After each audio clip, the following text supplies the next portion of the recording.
हमारे शरीर में तीनों दोषों का संतुलित होना बहुत ही ज्यादा जरूरी होता है। अगर किसी भी दोष के अंदर इम्बैलेंस होने लगता है तो शरीर के अंदर काफी सारे रोग होने लगते हैं।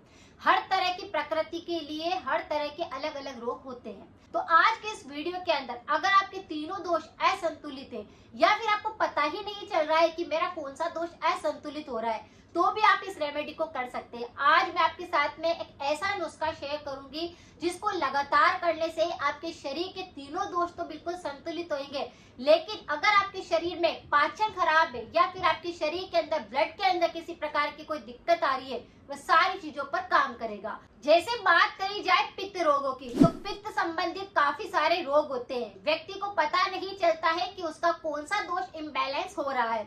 अलग अलग दोषों के ऊपर भी मेरे काफी सारे वीडियो है, आप जाकर उनको भी देख के अपने प्रकृति अपने दोष को समझ सकते हैं। अगर पित्त संबंधित रोग होंगे तो जैसे कि पेट के संबंधित दिक्कत होगी ज्यादा, जैसे पाचन सही ढंग से काम नहीं करेगा, पेट के अंदर बहुत तेज जलन होने लग जाएगी, खाना ऊपर की तरफ आएगा, एसिडिटी, एसिड रिफ्लक्स, गर्ट की समस्या, ये सारी की सारी दिक्कतें पित्त संबंधित होती है। अगर किसी व्यक्ति को स्किन डिजीज हो रही है, जैसे कि त्वचा पर चकत्ते पड़ रहे हैं, त्वचा संबंधित कई सारे संक्रमण हो रहे हैं, तो इसका मतलब यही है कि पित्त दोष असंतुलित हो गया है।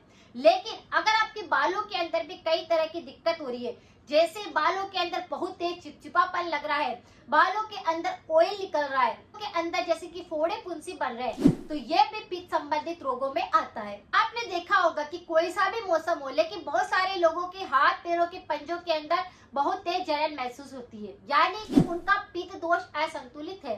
तो अगर आपको इन सब में कोई सा भी रोग अगर सता रहा है तो आप इस रेमेडी को कर सकते हैं। जैसे अगर पित्त संबंधित रोग बिल्कुल खत्म नहीं हो रहे और आपको समझ में भी नहीं आ रहा है, तो आप सूखा धनिया का प्रयोग कर सकते हैं। इसमें औषधीय गुण काफी प्रचुर मात्रा में होते हैं। जैसे अगर बात करी जाए तो तीनों दोषों को संतुलित करने में मदद करता है, साथ में हमारे पाचन पर काम करता है, हमारी रोग प्रतिरोधक क्षमता को बढ़ाता है। आपको एक गिलास पानी गर्म करने के लिए रखना है और उसमें साबुत आधा छोटा चम्मच आपको साबुत धनिया डाल देना है। पानी को बॉईल करके 1 कप रखना है और जब ये पानी ठंडा हो जाता है तब इस पानी का सेवन करना है।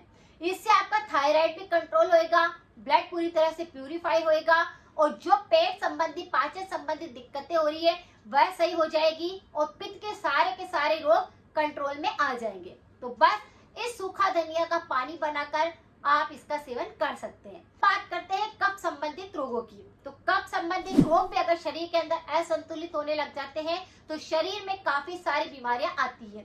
जैसे अगर आपके गले के अंदर बार बार बलगम गिरता रहता है, गले के अंदर खांसी के साथ बलगम गिरता है, आप बार बार खकार पड़ते हैं या फिर आपको गले में चिपचिपापन लगता है, तो ये कफ प्रकृति के अंदर आता है। अगर आपके लंग्स के अंदर काफी ज्यादा भारी महसूस होता है, सीना पूरा भारी भारी लगता है, पीठ में और सीने में दर्द महसूस होता है, पाचन पूरी तरह से बिगड़ चुका है, यानी कि आप फ्रेश होते हैं तो फ्रेश होते टाइम भी मल के अंदर कफ बलगम निकलने लग जाएगा, यानी कफ प्रकृति अगर असंतुलित होगी तो ये भी देखने को मिलेगा। ऐसे व्यक्तियों को बार बार एलर्जी हो जाएगी, साइनस की दिक्कत हो जाएगी, पूरा कफ बलगम यहाँ पर जमने लग जाएगा। तो इस तरह से अगर आपको कफ प्रकृति असंतुलित हो रही है तो सबसे ज्यादा आलस्य आएंगे, बेचैनी रहेगी, नींद ज्यादा आएगी, थका थका सा लगेगा शरीर, तो ये सब चीजें कफ प्रकृति के अंदर आती है। आपको रखना है 1 गिलास पानी गर्म करने के लिए, उसके अंदर आधा छोटा चम्मच साबुत धनिया डाल देना है, एक छोटा सा टुकड़ा दालचीनी का डाल देना है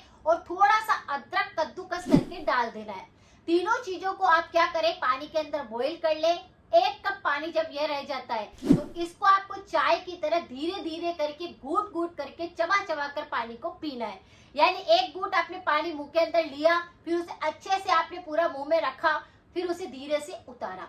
इस तरह से अगर इस पानी का सेवन आप करते हैं तो आपके थायराइड संबंधित दिक्कत तो सही होगी, गले में जो चिपका हुआ लगता है, बार बार खांसी के साथ बलगम गिरता है या कफ प्रकृति असंतुलित होगी, उससे बिल्कुल कंट्रोल हो जाएगी। इसके अंदर जो सारी की सारी सामग्री हमने डाली है, अदरक और दालचीनी, ये क्या करती है, कफ बलगम को साफ करती है, गले के इन्फेक्शन को दूर करती है, एलर्जी को बिल्कुल खत्म करती है। तो बस इसका सेवन आपको करना है। ये रात को सोते समय पर आप लीजिए, आपको फर्क महसूस होगा। जिन लोगों की वात प्रकृति असंतुलित होती है, यानी वात संबंधित रोग काफी सारे हो जाएंगे, जैसे अर्थराइटिस हो गया, जॉइंट्स के अंदर दर्द होने लग जाएगा, कमर में दर्द होगा, घुटनों में दर्द होगा, एडी में दर्द होगा, या फिर गैस बहुत ज्यादा पास करने लग जाएंगे, पाचन संबंधित दिक्कतें होने लग जाएगी, बालों के अंदर रूखापन आने लग जाएगा, स्किन के अंदर रूखापन आने लग जाएगा।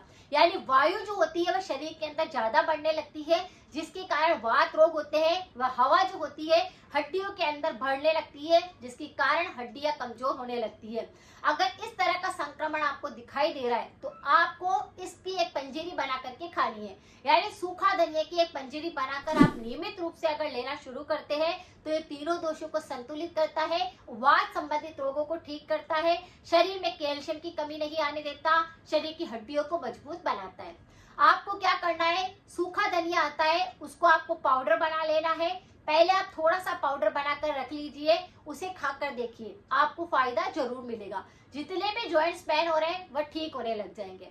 तो आपको क्या करना है, सूखा धनिया लेना है, उसे थोड़ा सा भून लेना है, उसका पाउडर बना लेना है। सबसे पहले उसका पाउडर बनाकर एक तरफ कर दीजिए, फिर थोड़ा सा घी रखिए कढ़ाई के अंदर, ये पाउडर को उसके अंदर थोड़ा सा और भून लीजिए, ज्यादा नहीं भूनना है, खुशबू आने लग जाएगी जब आप घी के अंदर धनिया को भूनेंगे। अंदर आपको थोड़ा सा बादाम कतरी करके डाल देना है, यानी कि बादाम के छोटे छोटे से पीस करके डाल सकते हैं या फिर बूरा करके डाल सकते हैं, उसको डाल देना है।